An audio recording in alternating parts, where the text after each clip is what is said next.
नमस्कार, स्वागत है आपका एपीएन सुपरफास्ट खबरों में। आपके साथ मैं हूं अभिलाषा। ये शुरुआत करते हैं। आज नोटबंदी का 24वां दिन है और देश भर में कैश की किल्लत जारी है। महीने का दूसरा दिन है और लोग अपना वेतन निकालने की जद्दोजहद में लगे हुए हैं। बैंकों और एटीएम के बाहर लोगों की लंबी कतारें हैं, लेकिन बैंकों और एटीएम में इतना कैश नहीं है कि लोगों की जेबें भर सके।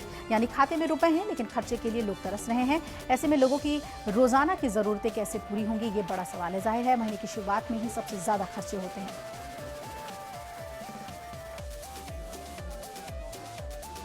आरबीआई ने करेंसी क्राइसिस से निपटने के लिए तमाम इंतजाम करने की घोषणा की थी, लेकिन सभी इंतजाम धरे के धरे नजर आ रहे हैं। आज 500 के पुराने नोट चलने का आखिरी दिन है। आरबीआई के मुताबिक आज रात 12 बजे के बाद पेट्रोल पंप और हवाई अड्डों पर भी 500 के पुराने नोट नहीं चलेंगे। हालांकि LPG gas cylinder, railway booking, toll plaza, अस्पतालें जैसी जगहों पर 15 दिसंबर तक 500 के पुराने नोट चलते रहेंगे।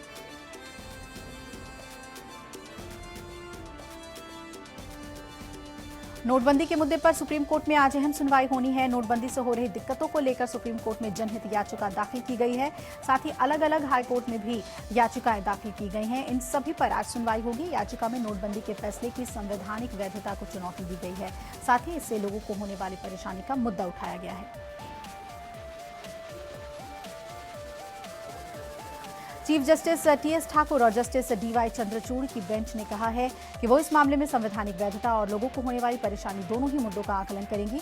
सुप्रीम कोर्ट ने केंद्र सरकार की ओर से पेश अटॉर्नी जनरल मुकुल रोहतगी से कहा था कि वो इस मामले में अतिरिक्त हलफनामा दायर करें और बताएं कि नोटबंदी के बाद की स्थिति को कंट्रोल करने के लिए क्या क्या कदम उठाए गए हैं। याचिकाकर्ता के वकील कपिल सिब्बल ने मोदी सरकार के 8 नवंबर के नोटिफिकेशन को चुनौती दी है। कैश की किल्लत से जूझ रहे लोगों को अब काफी दिक्कतें हो रही हैं, जिसकी वजह से धैर्य जवाब देने लगा है। सीतापुर इलाहाबाद यूपी ग्रामीण बैंक शाखा गुरेरा के खातेदारों का पैसा नहीं निकल पाने से नाराज होकर खातेदारों ने सीतापुर 20वां मार्ग पर प्रदर्शन कर जाम लगाया। ग्रामीणों का यह भी आरोप है कि पुलिस के साथ मिलकर बैंक मैनेजर अपनी मनमानी करता है और कोई भी ग्रामीण अगर बैंक में रुपए लेने जाता है तो बैंक में रुपए नहीं है ये कहकर लौटा देता है। नोटबंदी पर समाजवादी पार्टी के नेता शिवपाल यादव ने बीजेपी पर जमकर निशाना साधा है। पीएम मोदी पर हल्ला बोलते हुए शिवपाल यादव ने कहा कि नोटबंदी का खामियाजा बीजेपी को आने वाले विधानसभा चुनाव में भुगतना पड़ेगा। सपा नेता ने कहा कि सिर्फ 50 दिन में देश की अर्थव्यवस्था सुधारने का पीएम का वायदा खोखला साबित होगा, क्योंकि मौद्रिक संकट की वजह से कृषि और कारोबार दोनों की हालत खराब हो चुकी है। ऐसे में अर्थव्यवस्था को पटरी पर लाने में सालों लग जाएंगे। बिना सोचे समझे प्रधानमंत्री जी ने कदम उठाया है। जहां जहां इस तरीके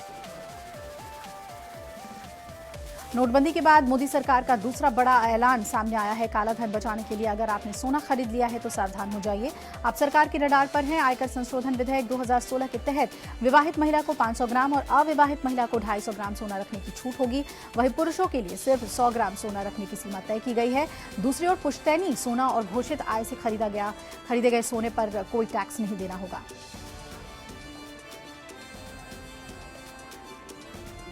पश्चिम बंगाल में टोल प्लाजा पर सेना की तैनाती पर संसद में विपक्ष ने हंगामा किया है। कांग्रेस, बीएसपी समेत तमाम पार्टियों ने राज्यों की स्वायत्तता में दखल बताया। केंद्र की ओर से विपक्ष ने सेना के राजनीतिक इस्तेमाल का भी आरोप लगाया है। सरकार ने सेना की तैनाती को रूटीन कार्रवाई बताया। आपको बता दें, पश्चिम बंगाल की मुख्यमंत्री ममता बनर्जी ने दनकुनी और पलसित के 2 टोल प्लाजा पर सेना की तैनाती पर चिंता जताई। ममता ने कहा कि राज्य सरकार को कोई भी सूचना दिए बगैर इस तरह सेना को तैनात किया जाना एक गंभीर मुद्दा है। उन्होंने धमकी दी कि जब तक सेना को टोल प्लाजा से नहीं हटाया जाएगा वो सचिवालय में ही डेरा जमाए रहेंगी। ममता ने इसे आपातकाल जैसे हालात बताया।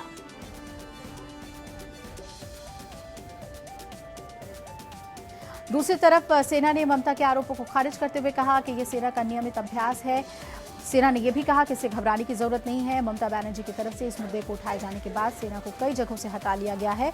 ईस्टर्न कमांड ने ट्वीट कर कहा कि यह अभ्यास पश्चिम बंगाल पुलिस की जानकारी में है और उनके तालमेल के साथ चल रहा है। जबकि पश्चिम बंगाल पुलिस ने इस दावे को खारिज करते हुए कहा कि प्रदेश सरकार की अनुमति लिए बगैर राज्य के ज्यादातर इलाकों में सेना तैनात की गई है। कल सुबह जो 19 जगहों पे आर्मी ने टोल प्लाजाज टेक ओवर किए हैं, ये हमारी समझ में नहीं आता। टेलीविजन में हम सुबह से देख रहे थे कि चीफ सेक्रेटरी को, स्टेट एडमिनिस्ट्रेशन को, डीजी पुलिस को इसके बारे में कोई जानकारी नहीं। स्टेट गवर्नमेंट को पूछे बगैर स्टेट गवर्नमेंट के चीफ मिनिस्टर को मालूम नहीं है, चीफ सेक्रेटरी को नहीं मालूम है, डीजीपी को नहीं मालूम है, पुलिस को नहीं मालूम है, एडमिनिस्ट्रेशन को मालूम नहीं, और स्टेट गवर्नमेंट्स के टोल प्लाजाज टेक ओवर करे स्टेट आर्मी। तो ये बड़ा अचंभा लगता है। पश्चिम बंगाल में कई टोल प्लाजा पर सेना की तैनाती पर टीएमसी ने केंद्र सरकार पर निशाना साधा है। वहीं बीजेपी इसे रूटीन कार्रवाई बता रही है।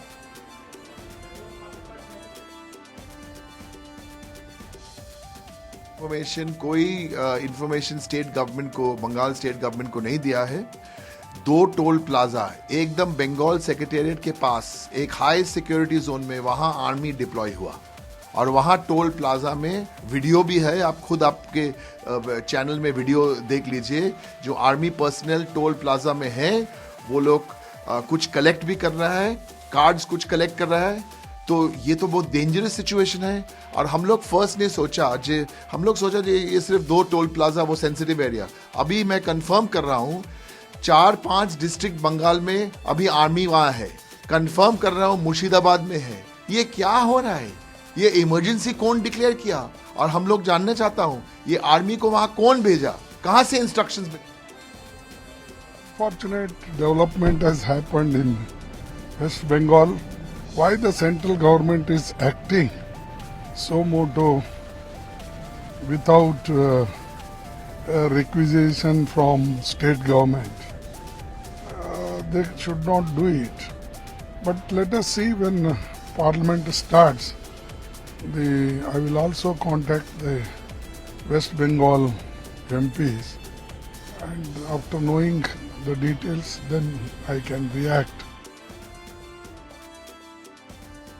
जो शारदा और नारदा में काला धन ममता जी ने जो कमाया वो गवा चुकी हैं और उससे उनका कहीं न कहीं मानसिक संतुलन खराब हुआ है। इसलिए उन्हें कभी सपना आता है षड्यंत्र का, प्लेन में बैठे बैठे कि उनका प्लेन गिरा दिया जाएगा और उनकी मौत हो जाएगी।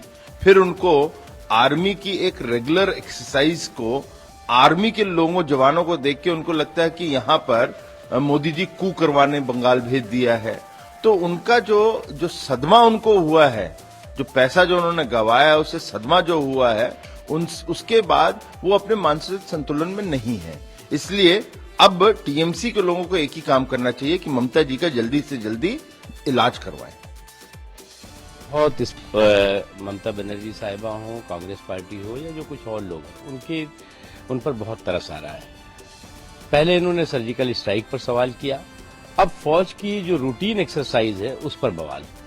पहले सर्जिकल स्ट्राइक पर सवाल, अब जो फौज की रूटीन एक्सरसाइज है उस पर बवाल। तो कम से कम जो है वो ठीक है, आप राजनीतिक लड़ाई हमसे लड़ते रहिए, 2-2 हाथ करते रहिए, हमें कोई आपत्ति नहीं है। लेकिन कम से कम फौज को तो छोड़ दीजिए, उसे तो अपना काम करने।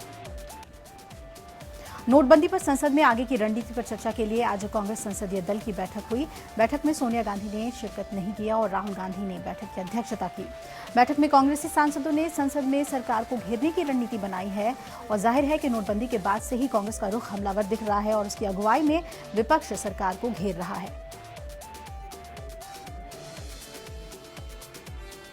उधर विपक्ष लगातार केंद्र सरकार पर निशाना साध रहा है। ऐसे में विपक्षी दलों के सभी नेता गुरुवार शाम को राष्ट्रपति प्रणब मुखर्जी से मिले और संसद में बिल पास करने को लेकर शिकायत की। उन्होंने अपनी शिकायत में राष्ट्रपति को बताया कि सरकार ने बिना किसी चर्चा के आयकर संशोधन बिल पास कराया। विपक्ष के नेताओं ने नोटबंदी पर सरकार पर मनमाना रवैया अपनाने का आरोप लगाया है। वहीं सरकार का कहना है कि इस मुद्दे पर विपक्ष बेवजह शोर शराबा कर रहा है। इस तरह का बिल पास हुआ है वो सब तरह की मर्यादा और सीमाएं और संविधान के दायरे से बाहर हुआ है और लोकसभा का मामला था, इसलिए लोकसभा के लोग ही उसमें ब्रीफ कर रहे थे। हम लोग तो उनकी उस सदन में जो हुआ है उसका जो प्रोटेस्ट करना चाहते थे उनके साथ गए थे हम लोग, लेकिन वो विस्तार से या सारी चीज़ें उन्हीं लोगों ने वहाँ रखी। सदन हो या पार्लियामेंट हो, वो नियम से चलता है, संविधान के अंतर्गत चलता है, रूल के अंतर्गत चलता है। लेकिन ऐसा लगता है कि ये सरकार तमाम संवैधानिक व्यवस्था और जो कायदा और कानून है, जो परंपरा है, उन सब को तोड़ते हुए आगे बढ़ना चाहती है। उसी बात से हम लोगों ने राष्ट्रपति जी को अवगत कराया। 16 पार्टियां उसमें शामिल थी और लगभग पूरा विपक्ष एकजुट।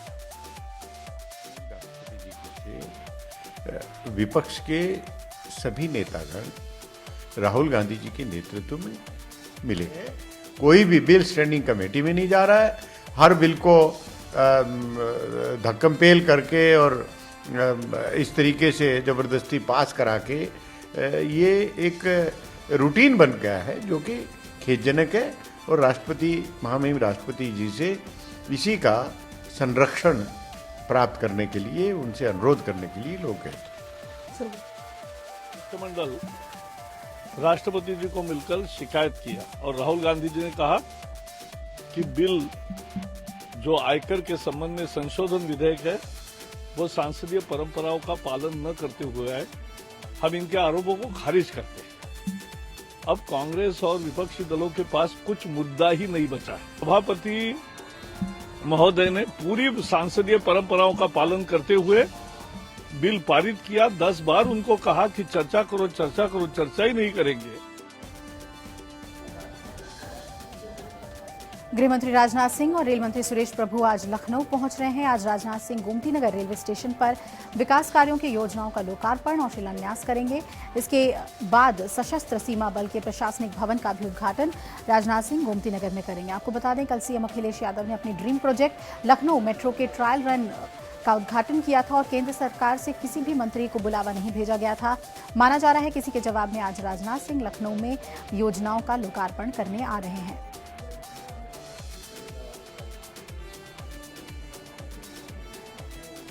सीएनटी एसपीटी एक्ट में संशोधन के खिलाफ झारखंड आदिवासी संघर्ष मोर्चा ने आज झारखंड बंद बुलाया है। इस मोर्चे में 40 आदिवासी संगठन शामिल हैं। आदिवासी मूलवासी संघर्ष मोर्चा के बैनर तले सरकार विरोधी रैली निकाली गई, जिसकी वजह से बंदी का खासा असर दिख रहा है। पूर्व कृषि मंत्री सत्यानंद भोक्ता, जेएमएम माले और सहयोगी दल के सैकड़ों कार्यकर्ताओं को गिरफ्तार कर लिया गया है।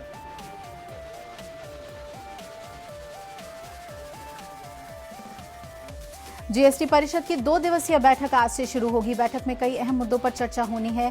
कई राज्यों ने जीएसटी के आदर्श कानून मसौदे और राज्यों को राजस्व हानि पर मुआवजे के फॉर्मूले में बदलाव के सुझाव दिए हैं। इस बैठक में दोहरे नियंत्रण और जीएसटी निर्धारण पर केंद्र या राज्य के अधिकार जैसे मुद्दों पर चर्चा होगी।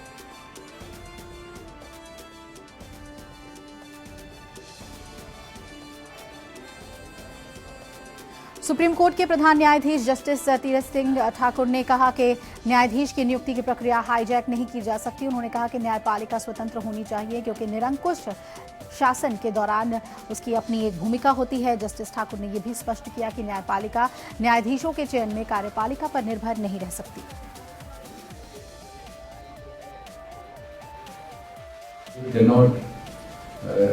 Cannot countenance a situation where the independence of judiciary gets affected by reason of the appointment process being hijacked. The court saw this to be an attempt that would prejudice or that would affect the independence of judiciary. Delhi समेत पूरे उत्तर भारत में सर्दी ने दस्तक दे दी है। धुंध के चलते NCR के कई हिस्सों में सड़कों पर गाड़ियां रेंग रेंग कर चल रही हैं। हालांकि रोज के मुकाबले विजिबिलिटी कुछ बेहतर है, लेकिन तापमान गिरने से दिल्ली वालों को ठंड के डबल अटैक का सामना करना पड़ रहा है। मौसम में ये बदलाव पहाड़ी इलाकों में हो रही बर्फबारी की वजह से हो रहा है।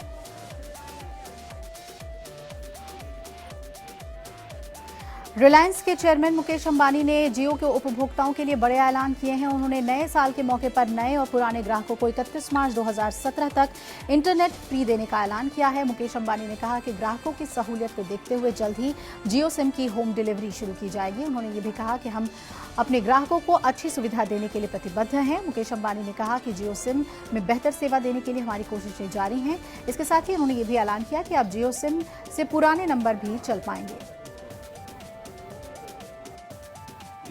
new Jio user will get Jio's data, voice, video, and the full bouquet of Jio applications and content absolutely free till 31st March 2017. Mukesh Ambani ने नोटबंदी के फैसले को लेकर प्रधानमंत्री नरेंद्र मोदी की तारीफ की और कहा कि पीएम मोदी के फैसले से डिजिटल कैश इकोनॉमी को बढ़ावा मिलेगा, देश के लोगों की मानसिकता बदलेगी और इकोनॉमी में पारदर्शिता आएगी। उन्होंने ये भी कहा कि हर एक भारतीय के हाथ में डिजिटल एटीएम होगा, उसका समय बचेगा और लाइन में लगने की जरूरत नहीं होगी। मुकेश अंबानी ने नोटबंदी को ऐतिहासिक फैसला बताते हुए मोदी को शुक्रिया कहा। Today I want to congratulate and applaud our Honorable Prime Minister, Shri Narendra Modi ji, for his bold and historic decision to demonetize old currency. By doing this, our Prime Minister has given the strongest possible push to the growth of a digitally enabled, optimal cash economy in India. Ghaziabad के कविनगर थाना इलाके में एक सिपाही ने साथी सिपाही को गोली मार दी। घायल कांस्टेबल की हालत गंभीर है, उसे इलाज के लिए अस्पताल में भर्ती कराया गया है। घायल का नाम सुखबीर बताया जा रहा है। थाने के लोहा मंडी चौकी क्षेत्र में पीसीआर 37 पर ड्राइवर था, जहां गोली मारने की वजह सामने आई है। पुलिस मामले की जांच कर रही है।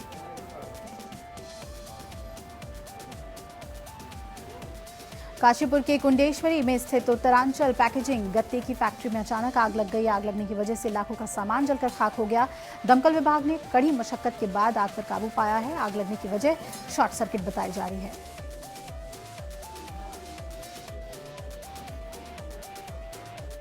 बॉलीवुड अभिनेत्री सनी लियोन का मानना है कि हालांकि मीडिया और लोग उनके बारे में कुछ भी चर्चा करते रहेंगे, लेकिन उनका नया ऐप उनके बारे में सही जानकारी देगा और इसके जरिए उनके प्रशंसक उनसे सीधे संपर्क कर पाएंगे। सनी ने कहा कि मुझे लगता है कि मीडिया मेरे बारे में वैसी भी चर्चा करता रहेगा, लेकिन इस ऐप के जरिए मैं किसी भी जानकारी को सार्वजनिक क्षेत्र में पहुंचने से पहले फिल्टर कर पाऊंगी ताकि सही जानकारी ही पहुंचे।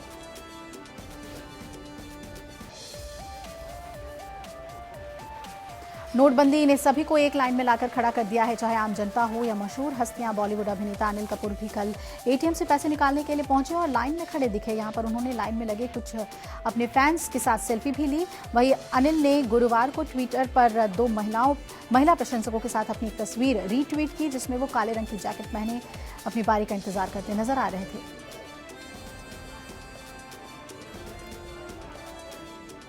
बॉलीवुड एक्ट्रेस विद्या बालन इन दिनों अपने आगामी फिल्म कहानी 2 के प्रमोशन में बिजी हैं। ये फिल्म कल 2 दिसंबर को सिनेमाघरों में रिलीज हो रही है। फिल्म के प्रमोशन के लिए विद्या बालन, अर्जुन रामपाल और डायरेक्टर सुजॉय घोष राजधानी दिल्ली पहुंचे और मीडिया से बातचीत की। इस दौरान जब सुजॉय घोष ने फिल्म पर नोटबंदी के संभावित असर के बारे में पूछा गया तो उन्होंने कहा, मुश्किलें तो जिंदगी का हिस्सा है, आती जाती रहती हैं, लेकिन उन मुश्किलों से उबरा कैसे जाता है, हमें ये कोशिश करके आगे बढ़ते रहना चाहिए।